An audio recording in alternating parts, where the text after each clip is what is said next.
Assalamualaikum warahmatullahi wabarakatuh. Selamat pagi dan salam sejahtera. Hari ini kita bertemu dalam pertemuan yang ke-14 bidang studi PKN untuk kelas 12. Anak kami sekalian, pada pertemuan kali ini kita akan membahas dinamika persatuan dan kesatuan dalam konteks Negara Kesatuan Republik Indonesia. Itu yang akan kita bahas. Nah, judul yang luas ini akan kita bagi Yang A, Hakikat Negara Kesatuan Republik Indonesia. Satu, konsep negara kesatuan atau unitarisme. Istilah negara kesatuan sudah sering kita dengar, sebab nama negara kita adalah Negara Kesatuan Republik Indonesia. Jadi istilah negara kesatuan sudah tertanam dalam pola pikir kita selaku warga negara Indonesia. Akan tetapi tahukah anak-anak makna dan karakteristik negara kesatuan? Menurut C.F. Strong dalam bukunya yang berjudul A History of Modern Political Constitution. Buku ini diterbitkan pada tahun 1963 pada halaman 84.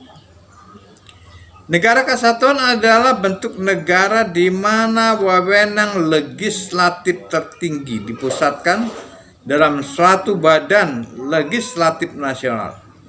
Kekuasaan negara dipegang oleh pemerintah pusat. Pemerintah pusat dapat menyerahkan sebagian kekuasaannya kepada daerah berdasarkan hak otonomi. Tetapi pada tahap akhir kekuasaan tetap berada di tangan pemerintah pusat. Itulah Indonesia, anak kami sekalian. Kalaupun ada gubernur, ada bupati, begitu juga, DPR-nya ada DPR pusat, ada DPR provinsi, ada DPR kabupaten. Toh keputusan terakhir ada di tangan presiden. Keputusan terakhir di anggota dewan adalah berada di tangan DPR pusat. Itu ciri dari negara kesatuan. Maka Indonesia tergolong kepadanya. Kemudian di sisi lain, dalam bentuk-bentuk lain, dari geografinya, Indonesia juga dikenal sebagai negara kesatuan. Kenapa? Karena Indonesia merupakan negara kepulauan. Pengertian kata kepulauan, karena Indonesia terdiri dari wilayah Indonesia terdiri dari beberapa pulau. Terdiri dari beberapa pulau. Bahkan di catatan terakhir saya pernah baca bahwa pulau-pulau yang ada di Indonesia itu jumlahnya sudah 17.000 buah pulau.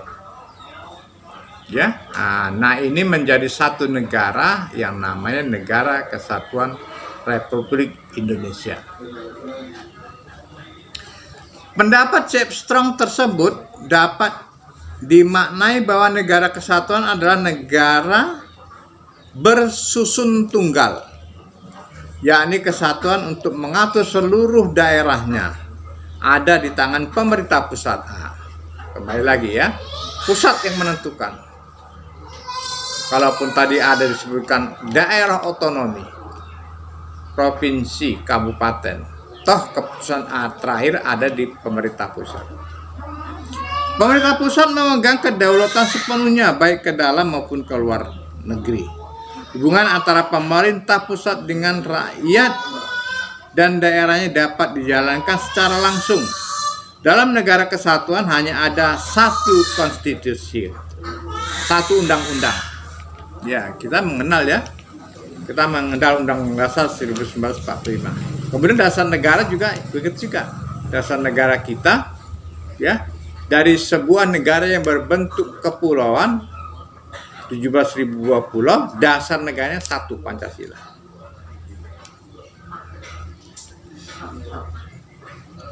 Satu kepala negara, satu dewan menteri, satu dewan ya kabinet, dan satu parlemen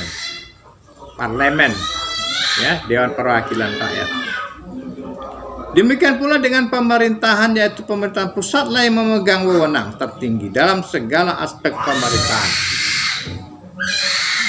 Negara kesatuan mempunyai dua sistem, yaitu sentralisasi ya, dan desentralisasi. Dalam negara kesatuan bersistem sentralisasi, semua hal diatur dan diurus oleh pemerintah pusat. Ya. Sedangkan daerah hanya menjalankan pemerintahan atau peraturan-peraturan dari pemerintah pusat. Daerah tidak berwenang membuat peraturan sendiri dan mengurus rumah tangganya sendiri. Akan tetapi dalam negara kesatuan bersistem desentralisasi, daerah diberi kekuasaan untuk mengatur rumah tangganya sendiri. Itu yang sering kita dengar, otonomi. Nah, untuk menampung aspirasi rakyat daerah, terdapat parlemen daerah, DPR ya. Ada DPR kabupaten, DPR provinsi, nah, parlemen daerah. Meski demikian, pemerintah pusat tetap memegang kekuasaan tertinggi. Ya. Pada saat ini Indonesia merupakan negara kesatuan yang menganut sistem desentralisasi melalui mekanisme otonomi daerah. Nah, jadi desentralisasi ciri-cirinya itu tadi, otonomi daerah.